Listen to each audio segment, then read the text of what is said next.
Today I come at you with the question, have you really thought about essay collections? Because I've been talking nonfiction and I realized I've not talked about any collections of essays. So let's take a look at something we're not supposed to talk about, which is you do not talk about Fight Club. This is a collection of essays about Fight Club. You know it's legit because they actually got Chuck Palahniuk to write a foreword for it. Chuck Palahniuk, if you don't know, is the author of Fight Club, the man behind the novel published in 1995. This is published by Ben Bella Books, and it's a collection of essays by various people. Some of the essays talk about Fight Club as a novel, some of them talk about the film, some of them talk about the fan community, the conventions, the websites, everything that goes into it. And I recommend it whether you're a huge fan of Fight Club or not, just because it delves into really interesting psychological ideas. Chuck Palahniuk's foreword is about the fringe being the future, and that idea really comes across in his novels. I've read the first 10 novels by Chuck Palahniuk. He produces about one a year. I've missed out probably the last 5 to 7 years of his last novels he's come out with, but I know from the previous works he really believes in that. He pushes the fringe out there, as weird as possible, as violent as possible, the outlandish sexual stories and all of that, as something that stands out as really different for his works.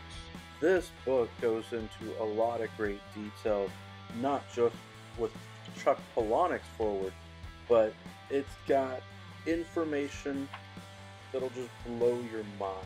Comparisons with Dr. Jekyll and Mr. Hyde, philosophical cornerstones like Hobbes, the idea of a copy of a copy of a copy, which are big ideas that you would get from watching the film, but also that you get to experience here in the text. Give it a look. I think you'll like it. To me, this book is definitely a 3 out of 5. I would give it more stars, but I know kind of out there, it's not everybody's cup of tea, so to speak. The other book that I want to talk about today is The Avengers and Philosophy. It's one of those pop culture and philosophy books, which, as far as I can tell, are published by multiple companies. When I looked online, I had assumed that this was an open court publishing company Pop Culture and Philosophy series book, but it's actually a Blackwell philosophy and pop culture series book because different companies make these. The open court people have done things like Seinfeld in philosophy, The Simpsons in philosophy, The Matrix in philosophy, Buffy the Vampire Slayer in philosophy, Lord of the Rings in philosophy, all kinds of awesome books. Harry Potter in philosophy. I've actually read quite a few of these. Superheroes in philosophy, Batman in philosophy, and they really get into interesting topics. Like Batman in philosophy has this amazing article talking about whether or not the identity is tied to the mask. If someone else puts on the mask beside Bruce Wayne, is that Batman?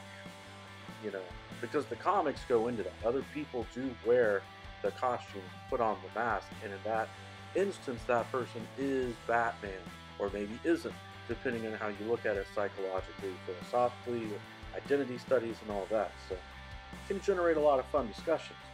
This book, The Avengers in Philosophy, I again give 3 out of 5 stars. I love all the talk about superheroes. I love the Marvel Cinematic Universe. I'm afraid some people might be thrown off because most of these articles really deal with the comic books, the graphic novels. And I think that's awesome. But again, a lot of people who are just used to the movies might not know these more esoteric details that come from the comics. Though there's great stuff in here about the team of S.H.I.E.L.D., how the Avengers and S.H.I.E.L.D. work together, the problems involved with that. They talk about some side characters, lesser known stuff, deal with Hawkeye and other people's. I think if you like superheroes, you should give it a look, even if you've not read the comic books. Something to think about, essay collections don't have to be boring. Essays can actually be really interesting, philosophical, generate great discussions. Whether you're used to reading essays or not, this could be a good way for you to start reading essays and start thinking more about philosophical ideas. That's our book talk for today. Hope you're doing awesome. Remember, every day is a good day for a book talk. Peace.